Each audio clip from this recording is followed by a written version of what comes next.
Kenapa Nabi diizinkan menikah lebih daripada 4 perempuan? Sementara, maaf, umatnya dibatasi pada 4 saja. Kenapa Nabi diizinkan lebih daripada 4? Kata para ulama, di antara hikmahnya, supaya setiap perempuan di muka bumi mendapatkan petunjuk-petunjuk dari karakteristik semua istri Nabi itu. Karena semua karakter perempuan di muka bumi diwakili oleh 11 istri Nabi SAW itu. Diwakili semuanya. Di Nabi mendidik istri-istrinya itu sesuai dengan karakternya. Nah, karakter itu miniatur semua karakter perempuan di bumi. Gak percaya silahkan Pak, pulang ke rumah, lihat karakter istri Anda. Bandingkan kemudian dengan karakter istri Nabi SAW. Dari sebelum menikah dengan Nabi, setelah menikah. Pasti ada kemiripan. Dari yang paling perhitungan sampai yang paling cemburuan. Ada. Sebelum menikah dengan Nabi, hitungannya dunia, uang belanja. Setelah menikah dengan bagaimana caranya satu kurma menjadi ibadah.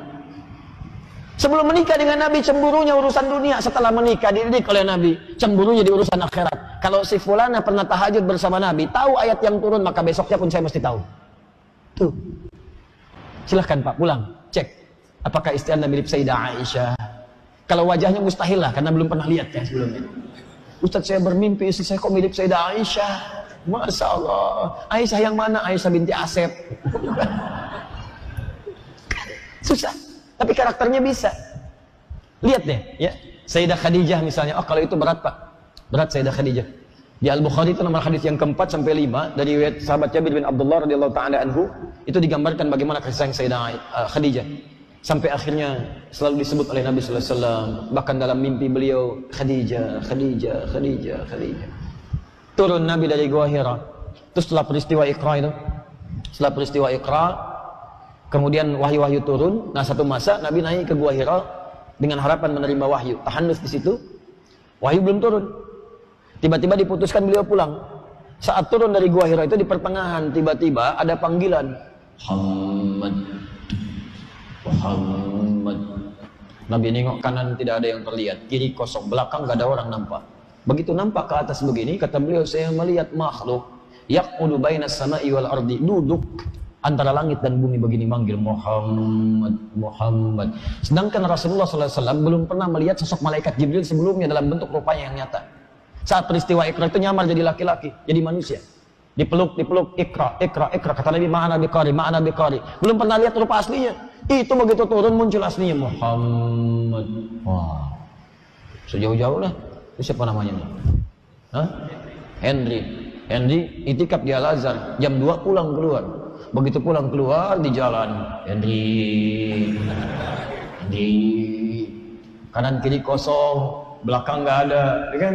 Nengok ke atas, Henry, sendal ketinggalan. Henry, jubah putih, rambut agak panjang. Bagaimana tuh perasaannya?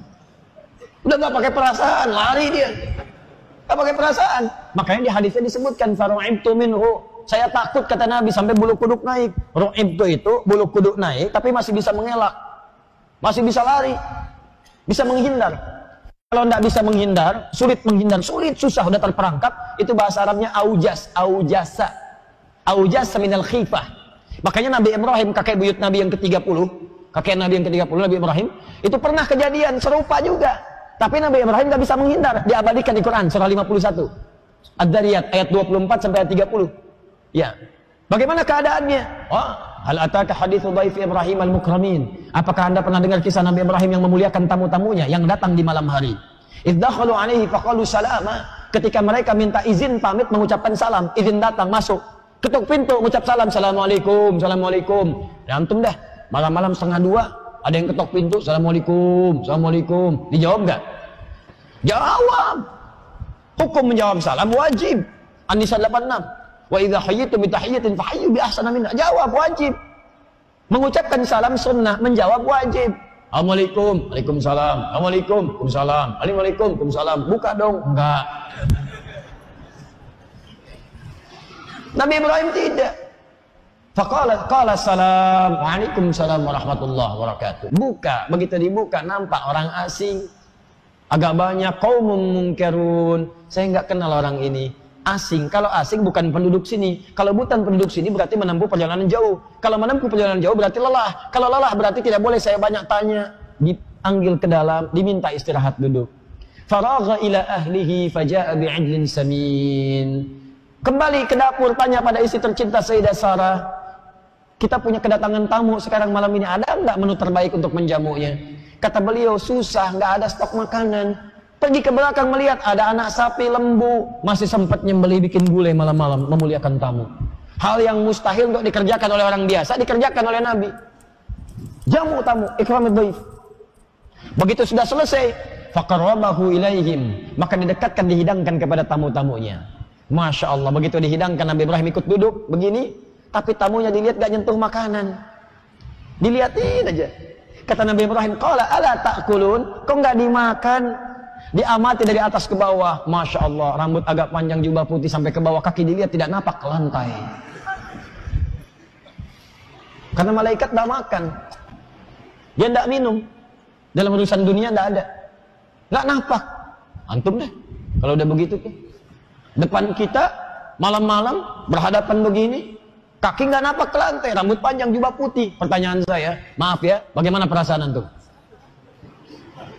Kalau takut pada saat itu, udah nggak bisa lari, di situ aja paling begini, nggak bisa lari. Takut yang tidak bisa mengelak disebut aujas, makanya bahasa Qur'annya fa'aujasa minhum khifah.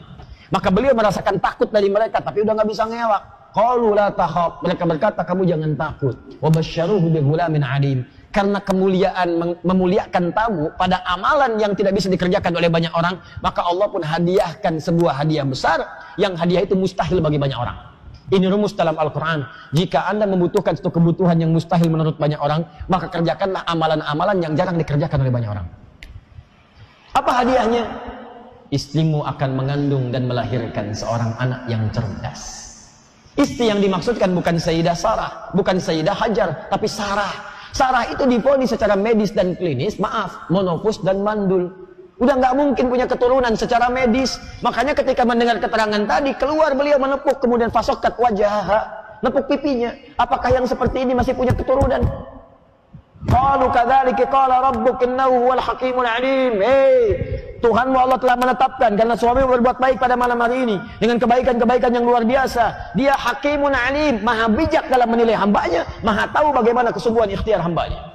Nah, makanya rumus Quran, kalau Anda punya permintaan yang tidak biasa, kerjakan amalan yang tidak biasa. Kata dokter mustahil nih, nggak bisa sembuh. Kata orang mengatakan mustahil nih, nggak bisa dapat. Kerjakan amalan yang tidak biasa. Orang tidur, antum bangun. Orang makan, antum puasa. Orang baca Quran 1 juz, antum 10 juz. Baca. Setelah itu berdoa kepada Allah Subhanahu Wa Taala. Karena amalan itu bisa jadi wasilah untuk mengharapkan jawaban doa. Dalilnya Quran surah kelima Al-Maidah ayat 35. Kanan sebelah bawah. Sebelum 36 paling akhir 35. Ya ayyuhalladzina amanu taqullaha wabtaghu ilaihil wasilah. Hei orang-orang beriman, tingkatkan takwamu kepada Allah dan cari wasilah untuk memohon. Di antara wasilah itu amal soleh. Boleh antum setelah beramal soleh minta kepada Allah dengan amal soleh itu boleh, sah. Seperti di Al-Bukhari pernah saya sampaikan, kisahnya panjang sekali. 3 orang itu yang pernah kejebak di gua. Ya, kita pernah dengar kisahnya. Jalan-jalan turun hujan, mampir di gua, begitu masuk datang batu kan, batunya nutup, didorong-dorong nggak bisa keluar. Berat. Apa yang mereka lakukan? Tawasul dengan amal soleh. Yang satu bertawasul dengan sebagai seorang pengusaha yang memberikan gaji sempurna kepada pegawainya. Yang satu bertawasul dengan baktinya kepada ibundanya. Yang satu bertawasul dengan meninggalkan perbuatan dosa besar yaitu zina dan membebaskan diri dari sifat rentenir. Begitu mereka bertawasul dengan amalnya, berbohong pada Allah, jika ini amal soleh yang bisa menyelamatkan kami ya Allah dari musibah ini dan kau ridhai ya Allah, maka bebaskan kami dari kungkungan batu ini. Didorong oleh ketiganya, menggelinding batunya keluar. Sebelumnya nggak bisa. Makanya kalau ada kesulitan, kerjakan amal soleh. Kembali ke kisah Nabi tadi. Nabi SAW, Allahu Akbar. Teman-teman sekalian, hudan, sirah. Begitu sedang gelisah, ada ketakutan, datang ke rumah. Assalamualaikum, diketok, keluar Sayyidah Khadijah. Melihat wajahnya saja, setengah ketakutannya hilang. Adem banget ya. Kalau istri seperti itu luar biasa, Bu. Ya, makanya di Quran istri itu disebutnya diibaratkan bulan. Ya, ibu bulan, suami disebut matahari. Ini ra'aitu qada asyara kaukaban wasyamsa wal qamara ra'aituhum li sajidin. Ya, ra'aituhum li sajidin. Surat Yusuf. Ya, kata Nabi Yusuf, saya mimpi Pak tadi malam 11 bintang gemintang, 1 matahari, 1 rembulan. Hormat sujud kepada saya. 11 bintang gemintang saudara-saudaranya yang 11 orang. Ya, syamsa matahari itu gambaran dari ayah, suami laki-laki. Qamar itu gambaran dari ibu, perempuan, istri kalau untuk suami. Di laki-laki itu mesti menjadi seperti matahari. Apa tugas matahari? Menyinari. Di sinar itu ada kekuatan. Di sinar itu bisa mengeringkan pakaian yang basah. Maka suami seperti matahari, berikan kekuatan perlindungan kepada istrinya. Qawam namanya. Quran surah 4 ayat 34. Ar-rijalu qawwamuna 'alan nisa. Sengat yang mengganggu keluarga, sengat tuh. Dengan izzah yang paling mulia. Kalau ada masalah di istri Anda mengalir air matanya, keringkan air mata di pipi Anda dengan kalimat-kalimat yang terbaik. Tapi perempuan bulan tuh indah. Dipandang enak. Coba lihat keluar, lihat rembulan enak, ngelihat baru lihat tuh sudah enak. Indah, baik. Raut wajahnya macam-macam. Sayyidah Khadijah anti qamarun, Masya Allah. Sudah. Kalau dalam bahasa Arab ada tashbih. Ya, anti kal qamari fil jamalah. Kamu itu bagaikan bulan dalam keindahannya. Tapi kalau dibuang kemudian ada itu tashbihnya, dibuang kemudian wajah syibahnya, langsung dimunculkan anti qamarun. Bulan ini adalah Anda, indah dalam akhlaknya. Cantik itu bisa relatif, Pak. Kalau jelek mutlak. Ya. Tapi kecantikan akhlak itu paling indah. Begitu dilihat oleh Nabi wajah Sayyidah Khadijah, Masya Allah, dilihat. Assalamualaikum dibuka, setengah gelisah hilang. Kalau begitu tentram kehidupan rumah tangga. Coba cek ya. Antum pulang dari kantor tuh, Masya Allah, banyak masalah. Dibuka sama istri. Assalamualaikum, waalaikumsalam. Dilihat istri, wah, tambah masalah misalnya ya. Itu berarti belum nyampe. Tapi kalau tenang hati ini, Masya Allah, setengah gelisah hilang, mirip-mirip Sayyidah Khadijah. Tinggal dipoles. Ibu belajar, keluarkan bagaimana kehidupan Sayyidah Khadijah, bagaimana berkhidmat kepada Nabi SAW. Jangan ditukar. Wah, ini Khadijah tidak ada, yang ada marah-marah. Dengan kekuatan bulan aku menghukummu. Wah, kekuatan bulan dihukum. Bahaya juga tuh. Nggak ada suami takut istri. Nggak benar. Ya, nggak ada suami takut istri. Saya pernah dengar cerita itu. Satu kali di kampung dikumpulin sama ketua RT-nya. Yang takut istri, pindah kanan saya. Yang nggak takut, kiri saya. Masya Allah, semua ke kanan, Pak. Kecuali satu, ke kiri dia. RT-nya bingung. Anda nggak takut sama istri? Iya, Pak. Saya sama istri saya disuruh ke kiri. Saya sama istri saya disuruh ke kiri. Takut juga.